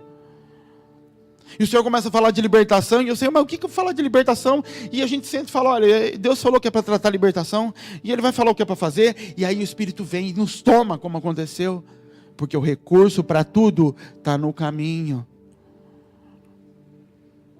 Mas enquanto a sua mente não se desprende de ser a provedora do conhecimento, você não consegue desfrutar do conhecimento que Ele tem para você. Porque você nem entra no caminho sem ter conhecimento de como vai sustentar lá na frente. Você não tem coragem. Você não tem coragem de marcar um seminário para daqui 2 meses, daqui 1 semana, sem ter as aulas todas escritas. Porque você necessita da provisão dentro de você. E Ele diz, não está dentro, na manhã do dia eu te dou. E não é porque eu quero que você viva desse jeito, eu quero que você aprenda a não ter medo do abandono. Eu quero que você aprenda a se relacionar comigo como teu pai. E o princípio da relação do filho de um pai é confiança. Ele não vai deixar, ele cumpre a palavra dele. Esse é o princípio do pai. Meu pai cumpre a palavra. Meu pai sustenta. Meu pai traz recurso para casa. Meu pai é o herói. Ele é meu herói, ele é meu pai. Figura de Deus na vida de um homem. Deus não precisa que você não tenha dinheiro na poupança, na conta, para passar o cartão toda hora que precisar, para mandar para quem precisar. Ele não precisa disso. Eu sei que isso vai acontecer e que a gente vai ter que orar muito para saber o que fazer com tanto dinheiro. O que Ele precisa é que a tua mente aprenda a não estar firmada na garantia do recurso, a não estar firmada no quanto tem na geladeira, a saber, amanhã de manhã vai cair. Amanhã de manhã é só sair para recolher. E se não cair, é porque por algum motivo o Senhor não queria que caísse hoje. E se eu não conseguir pagar tal conta? Deus não queria que eu pagasse, Ele quer me tratar, Ele quer me humilhar, Ele quer me amassar um pouco, quer quebrar meu ego, Ele quer fazer algumas coisas comigo que eu nem entendo. Mas como eu não me relaciono com Ele pelo que Ele faz, mas pelo que Ele é, eu não estou saindo da terra para andar atrás de Deus pelo que Ele vai me dar, mas porque Ele diz assim, sê tu uma bênção. Ele quer me fazer uma bênção e não me dar uma bênção. Até porque eu preciso entender o que é bênção, né? Ele quer me colocar numa descendência e me dar uma descendência e não me dar coisas. Ele não deu coisas para Adão. Ele deu a capacidade de se multiplicar, de multiplicar a natureza dele na terra. É isso que Ele quer te dar. Mas é impossível conhecer a Deus se a tua mente não for renovada. Impossível. E se você tentar pular uma etapa, você vai começar a construir os seus bezerros de ouro, seus altares, e deuses vão responder a sua oração, não o Senhor. E você vai estar dizendo, adoremos ao Senhor, como Arão disse com aquele povo. E Deus está olhando e falando, não sou eu. Vocês estão adorando a mesma coisa que o Egito adora. Vocês estão tentando mostrar ao mundo que eu estou aqui na igreja pelo quanto eu dou para vocês. E essa é a propaganda que a igreja faz. Olha o quanto Deus dá e por isso Ele está nesse lugar. Você fala, não, isso é o ídolo do Egito, não eu. Eles veem a glória aqui porque vem alguém parecido com Deus. A glória de Cristo era por ser parecida com Deus. A glória de Adão era por ser parecido com Deus, a coroa da criação. E não porque ele não tinha nada. Adão não tinha nem roupa para vestir. Não tinha um teto sobre a cabeça dele. Mas tinha o governo sobre toda a terra. Pensa nisso. Não tinha uma maçã estocada na geladeira, mas tinha governo sobre toda a criação. Porque ele tinha algo que é o que Deus quer restaurar em mim e você. A natureza do Pai. A glória, o Espírito. Mas quando a mente de Adão é atacada, e ele se confronta com depende do meu suor, ele gera um assassino como primogênito. Um que começa até a matar se necessário, para ser aceito e reconhecido. E de repente você vê gente fazendo coisa que nunca imaginou fazer. Em nome de Deus. Matando pessoas, expondo pessoas. Crucificando pessoas em público, em nome de Deus. Deus vai falar, você está falando no meu nome. Você está falando sério que você está humilhando e matando pessoas no meu nome? Não é para mim isso. Isso é Baal. Abaixa a tua cabeça, querido. Talvez você tenha que se arrepender de muita coisa. Confessar altares que você levantou e quebrar eles diante de Deus. E dizer para Baal, Senhor, se existe algum lugar da minha vida em que eu consagrei minha vida financeira a Baal, em que eu fiz trocas, em que eu coloquei minha carteira de trabalho, meu talão de cheque, coloquei coisas diante, dizendo, está aqui, e eu entrego a você, e você vai me devolver. Eu fiz consagrações ali. Da mesma forma que você pode fazer consagrações com teu filho, entregando a um santo, a um demônio quando é pequeno. E depois tem que sair quebrando essas coisas. Com a tua vida financeira, talvez você tenha que quebrar também. Foi na ignorância, foi. Mas cada um é tentado naquilo que cobiça. Satanás apresenta, e eu como, porque eu gosto. É o pastor e a igreja. O pastor que quer a aprovação da igreja, porque também é fraco. Também não foi sarado, também não foi curado. E ele cede ao que a igreja quer. Em troca da honra que a igreja vai dar a ele. E a prostituição entra dentro da igreja de Cristo. Confessa isso diante do Senhor. Pede que o Espírito te ajude a trazer a memória.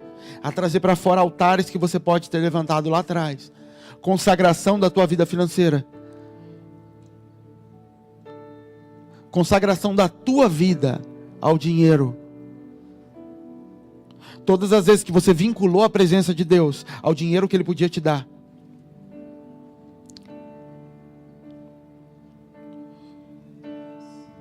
Todas as vezes que você cantou dizendo que era para Ele. E na verdade a tua música dizia a respeito a saciar a tua alma. O Senhor vai me dar, o Senhor vai fazer, vai me dar vitória, vai me colocar lugares. Onde é que Deus pediu algo desse tipo? Olha a letra da música, é para Ele mesmo que você estava cantando. Onde é que o louvor era Ele? O louvor é o homem. Um louvor que exalta o que Deus vai fazer para você, o que Ele vai te dar. Não tem nada de adoração nisso. Espírito Santo, nos ajuda, Senhor. Nos ajuda, Espírito Santo, a compreender os Teus propósitos, Pai. Nos ajuda, Espírito Santo, a enxergar áreas na nossa vida que foram consagradas, Senhor. Altares que foram levantados a Baal, Senhor. Que a Tua espada não precise consumir a nossa casa, como os levitas fizeram, Pai, para extinguir o pecado, Pai. Nós queremos quebrar todo o altar levantado, Senhor.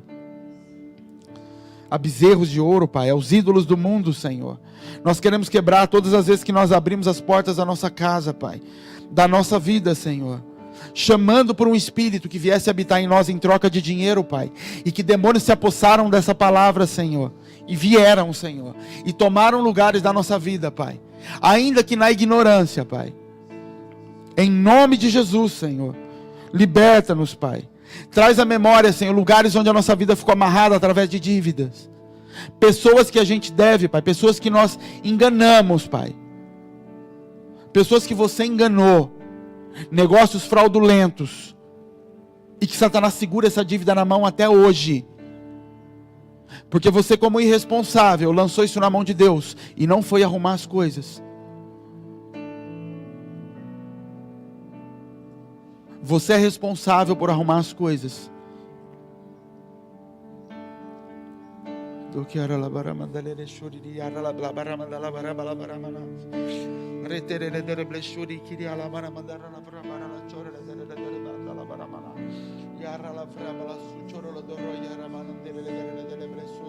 Querido, as coisas se arrumam quando você coloca as coisas no lugar. Quando aquela viúva coloca Elias no lugar de pai daquela casa e honra ele com o último pão que ela tinha, a provisão volta para aquela casa, porque as coisas foram colocadas no lugar. Coloque em ordem todas as coisas. O Senhor trouxe na minha mente 2 situações do meu passado, de mais de 10 anos atrás, que eu tenho que voltar e arrumar. Vai pagar aquilo, vai confessar o que você fez e vai pagar, porque tem coisa presa lá. Você se apresenta em oração diante de mim, e Satanás, eu tenho que aguentar Satanás com uma promissória na mão, falando: seu filho deve. Sabe quando teu pai te corrige? Eu lembro quando minha mãe me corrigia com mais gosto, quando ela falava assim para mim: olha lá, a vizinha veio falar de você, e ela tem razão. Aí eu apanhava com mais gosto. É o que acontece com Davi. Deus falando: você não vai morrer, mas como deste oportunidade para que os inimigos viessem me cobrar, eu tenho que ceifar o teu filho. Porque o mundo espiritual é legal. Filho, eu te amo mesmo, eu te perdoei, mas você deve coisas. E o mundo espiritual esfrega aquela nota promissória todos os dias no alto e fala: ele deve, ele deve, ele deve. Vai lá e arruma, quebra os altares. Gideão, você foi mesmo chamado. Eu tenho um negócio com você, mas pelo amor de Deus, quebra aquele altar que está levantado dentro da tua casa, aquele que o teu pai levantou. Não foi nem você, foi o teu pai. Quebra ele, paga a conta dele, taca fogo naquilo, pelo amor de Deus. Antes de poder fluir no que eu tenho, você tem que quebrar altares do passado. Dinheiro que você consagrou em bebida, em droga. Emprego que Deus te deu e que o dinheiro foi usado para corrupção, para prostituição, para pornografia, para bebida.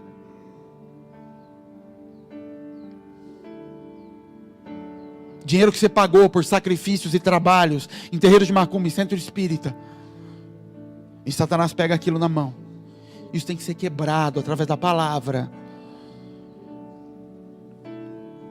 Deus dá a terra prometida para o povo. Ele não dá um sopro e limpa a terra. Ele fala: agora entra e vai tirando. Vai tirando tudo que vier diante de vocês. Josué, eles não vão parar de pé diante de você, mas você tem que ir ao encontro deles. Dá o que é de direito a cada um deles. Espírito Santo, traz revelação sobre essa casa, Espírito Santo. Traz entendimento, Espírito Santo. Nós repreendemos todo espírito imundo que tenta barrar nossa mente.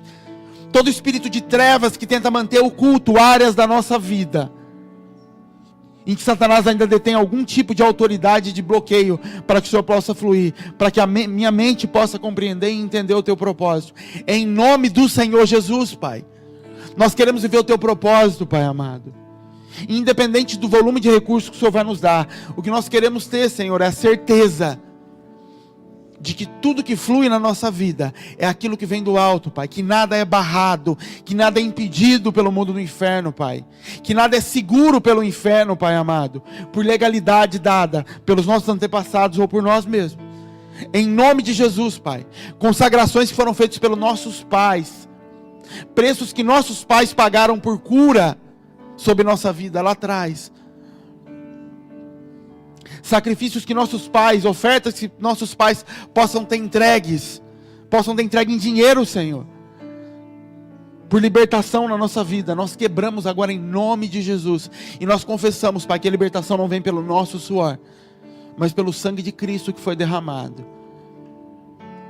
Que haja um vento, Senhor, de liberação dos céus, Pai, sobre esse lugar, na mesma medida em que nós limpamos, Senhor, os canais, que nós limpamos a terra, que nós tiramos todo o espinho, Senhor, toda a raiz de amargura que ainda existe sobre nós. Em nome de Jesus, nós consagramos a Ti todo o ouro e toda a prata, Senhor, entendendo que o Senhor tirou do Egito e deu nas nossas mãos para cumprir um propósito, e não para saciar o nosso ventre. Que todos possam contemplar a tua glória, Pai, através da liberação que o Senhor há de fazer, Senhor. Através do sopro do céu, Pai amado, que vem quando essas muralhas são derramadas, quando esses muros são quebrados, Pai. Em nome de Jesus, ensina-nos a viver o deserto, Pai. A entender o maná, Senhor, e não murmurar contra ele, Senhor. A entender que o propósito do deserto não é passar um tempo em dificuldade, é te conhecer. É ter um tempo de intimidade com o Senhor, Pai. Em nome de Jesus, em nome do Senhor Jesus, Pai. Tempo de novo nascimento ao deserto, Pai. Não é tempo de cumprir tabela, de pagar preço.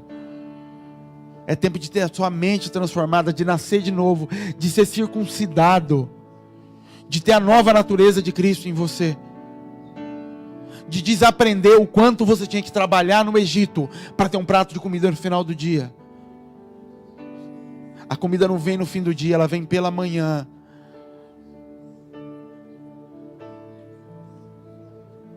Nos ajuda, Senhor, a ter prazer no que cai do céu, antes de querer colher o que vem da terra, Senhor. Nos ajuda a ter prazer no maná que o Senhor vai derramar sobre a nossa vida, antes de lutar para arrancar coisa da terra, Pai. Em nome do Senhor Jesus, em nome do Jesus, em nome de Jesus, Senhor. Cura a nossa natureza, Pai. Cura a nossa mente, cura a nossa alma. Restaura-nos, leva-nos de volta para o Éden, Senhor. Para te encontrar todo dia, Pai. Sabendo que a provisão vai vir porque o Senhor é nosso Pai. Perdoa-nos pela incredulidade, Pai. Por achar que o Senhor vai nos abandonar. Por achar que o Senhor vai deixar faltar comida, Senhor, na mesa dos meus filhos, Pai. Perdoa por imaginar que o Senhor poderia deixar isso acontecer, Deus. O Senhor não é assim. Cria em nós um coração como o teu, Jesus.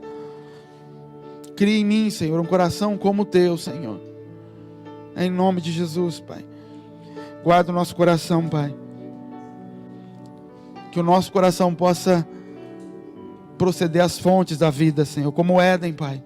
Fonte de rios que alimentam os 4 cantos da terra.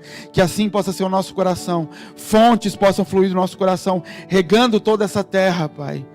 Para que ela produza, Senhor, de uma semente que já foi colocada lá como no Éden. Uma semente que já foi colocada na terra e que não frutifica, porque ainda não existe governo estabelecido. Assim seja nosso corpo, Pai. Uma terra com sementes que o Senhor já plantou antes da fundação do mundo, esperando que o governo seja estabelecido para que possa frutificar, para que possa vir para fora e nos alimentar. E até lá nos ensina a depender do maná, a comer do que cai do céu. Em nome de Jesus, em nome de Jesus. Obrigado, Pai, pela tua generosidade, pela tua palavra, pela revelação da tua palavra, Senhor. Pelo cuidado que o Senhor tem com a nossa vida, Pai. Em nome de Jesus, em nome do Senhor Jesus, Pai. Guarda-nos, Pai, leva-nos em segurança, Pai. Que nós possamos esconder a tua palavra no nosso coração, Senhor, para não pecar contra o Senhor nesses dias. Guarda cada um dos teus filhos, Pai. Que a paz que excede em todo entendimento, Senhor, seja levada e ministrada sobre nossa casa, sobre nosso emprego. Em nome de Jesus, Senhor. Amém, queridos. Amém.